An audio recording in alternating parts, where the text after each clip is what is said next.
তুমি মূলত আসলে কয়বার সুইসাইড করার অ্যাটেম্প্ট নিয়েছিলা? আমি অ্যাকচুয়ালি ২ বার সুইসাইড করার অ্যাটেম্প্ট নিয়েছিলাম। ১ম বার ২০২০ এ আর দ্বিতীয়টা হচ্ছে ২০২১ এ। অ্যাকচুয়ালি মানুষ যখন সুইসাইডের জন্য প্ররোচিত হয়, সে সময়টা তাদের মনস্তাত্ত্বিক অনেকগুলো বিষয় কাজ করে। যখন তারা সহ্যের সীমানার বাইরে চলে যায়, তখন তারা জীবনটাকে শান্ত করে দেওয়ার চেষ্টা করে। তো আমার এই সুইসাইড অ্যাটেম্প্টের প্রধান কারণ ছিল প্রেম ঘটিতই কারণ। মানে আমি আমার প্রেমিকাকে হারিয়ে ফেলেছিলাম, বা তাকে ফেরত পাওয়ার জন্য বা তার অ্যাটেনশন পাওয়ার জন্য তখন আমি সুইসাইডটা অ্যাটেম্প্ট করি। অ্যান্ড দ্বিতীয়বারেও সেই কারণেই আর কি, একই কারণেই আমি মানে একাধিকবার সুইসাইড অ্যাটেম্প্ট নিই। যদি ওই সময় সুইসাইডে আমি সফল হয়ে যেতাম, তাহলে আমার জীবনটা হয়তো ওইখানটায় থেমে যেত। ওইখানটায় হয়তো আমার জীবনের গল্পটা থেমে যেত।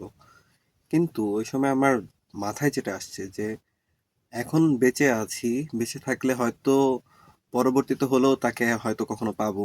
মানে আমি আমার প্রেমিকার কথা বোঝাচ্ছি।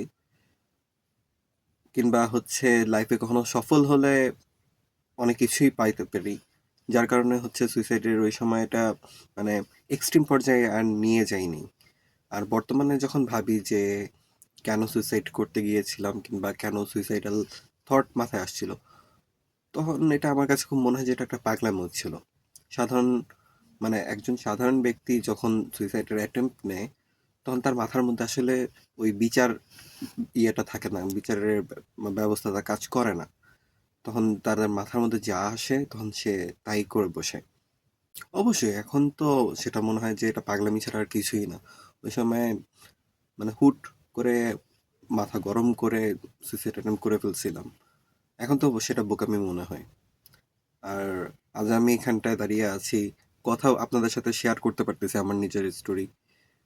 হয়তো এই স্কোপটা হয়তো আর পেতাম না। আরো ১০টা মানুষকে হয়তো আমি জানাতে পারতাম না যে কিভাবে করে সুইসাইড না করে থাকা যায়, কিভাবে টিকে থাকা যায়। সুইসাইড হচ্ছে একদম শেষ অপশন। এটা ছাড়া আরো অনেক বেটার অপশন আছে লাইফে। সুইসাইড করে ফেললে তো শেষ, লাইফে ফুল স্টপ হয়ে গেল। কিন্তু আমরা যদি সেটাকে কমা হিসাবে ধরি, আমরা সেই জায়গা থেকে থেমে গিয়ে আবার নতুন করে লাইফের কোনো কিছু একটা শুরু করি, বা মানুষের যে ওই সময়টা যে বলি যে বিচার ব্যবস্থাটা মাথায় কাজ করে না, সেগুলো যদি আমরা আবার চিন্তা করি যে এখন বেঁচে গেলে কিংবা হচ্ছে যদি বেঁচে থাকি তাহলে আমাদের আরো অপশন আসবে লাইফে। আর একটা কথা যেটা হচ্ছে, আত্মহত্যার যখনই চিন্তা মাথায় আসবে তখন চিন্তা করতে হবে যে লাইফে আমার হাতে আর কি কি অপশন আছে, কি কি করলে আমার লাইফটা সুন্দর হবে, বেটার হবে। এভাবে করলেই মানুষ আর কি সুইসাইডের চিন্তা থেকে বেরিয়ে আসতে পারে।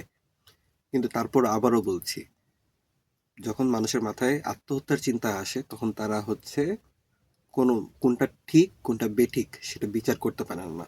মানুষের লাইফের এরকম পিক টাইম সচরাচর আসেই। প্রথমবার যখন সুইসাইড অ্যাটেম্প্ট করি তখন হচ্ছে স্লিপিং পিলস খাইছিলাম অনেকগুলো। ইভেন ৩ দিন আমি এইচডিওতে অ্যাডমিটেডও ছিলাম। আর দ্বিতীয়বার যখন সুইসাইড অ্যাটেম্প্ট করি তখন হচ্ছে হাত কেটে রক্ত দিয়ে ভাসায় সুইসাইড অ্যাটেম্পটা করছিলাম আর কি, যাতে মানে ব্লিডিং হয়ে মারা যাই এরকম। যে বললাম না, লাইফের কিছু কিছু সময় থাকে যে তখন কোনটা ঠিক কোনটা বেঠিক ডিসাইড আমরা করতে পারি না। তখন মনে হয় যে এটা শেষ হয়ে গেলেই শান্তি, এখানটাতে এটার থেকে বেরিয়ে আসতে পারবো আর কি। এই কষ্টটা থেকে বেরিয়ে আসার জন্যই হচ্ছে সুইসাইড অ্যাটেম্প করা। অবশ্যই বার্তা আছে। প্রথমত কথা শেয়ার করতে হবে। এমন কিছু মানুষের সাথে কথা শেয়ার করুন যারা হচ্ছে আপনার প্রবলেমটাকে নিজের প্রবলেমের মতন করে চিন্তা ভাবনা করতে পারবে। আপনার সমস্যাগুলোকে নিজের করে নিয়ে আপনাকে পরামর্শ দিতে পারবে যে এই জায়গাটাতে ভুল হচ্ছে, এই জায়গাটাতে ঠিক হচ্ছে। মানুষের সাথে মিশুন, একা থাকবেন না।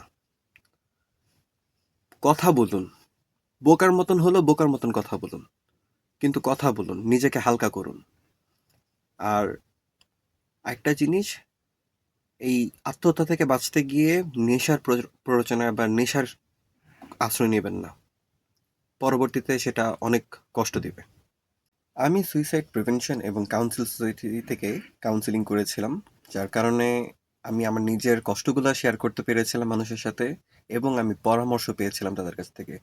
তো যারা এখন ডিপ্রেশনে ভুগছেন তারা অবশ্যই সুইসাইড প্রিভেনশন অ্যান্ড কাউন্সেলিং সেন্টারে যোগাযোগ করুন।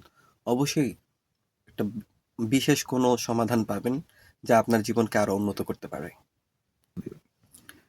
আর তাদের ফেসবুক পেজের নাম হচ্ছে SPCS, suicide prevention and counselling centre. ফেসবুকে খুঁজলেই তাদের পাওয়া যাবে। ফেসবুকে তাদের পেজ পাওয়া যাবে SPCS নামে, suicide prevention and counselling society নামে, এবং তারা অবশ্যই আপনাকে সহজ সমাধান দিবে।